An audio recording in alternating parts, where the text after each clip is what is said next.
shu qiyomatlik do'st degani bu dunyoda ham, hatto qiyomatda ham bir-biriga yordam beradigan.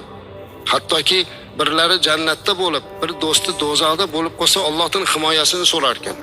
Hatto qiyomatda boshqalar bir-biridan qochib qolganda, haqiqiy do'st uni uchun o'zini fido qiladi. Sahobalarning do'stligi o'zi asli mana shunday bo'lgan azizlar.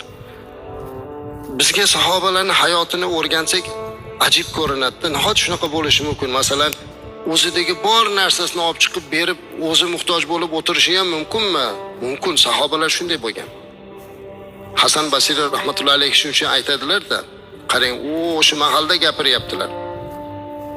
O'zot tobiinlardan bo'lganlar aytayaptilar-ki, agar deyaptilar, sizlar hozir sahobalarni ko'rganinglarda sahobalarning hayot tarziga qarab, bular aqli bormi yo aqlsizmi deb o'ylardinglar. Ularning qilayotgan ishi sizga aqlsizdek ko'rinar edi.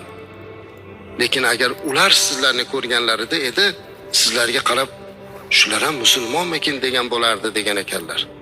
Endi necha asr burun aytilayotgan gap hozir bizga qarab nima deydi?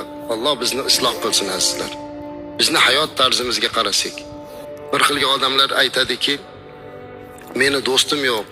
Bu yaxshilik alomati emas. Yaxshi inson do'stlashadi, do'st bo'ladi.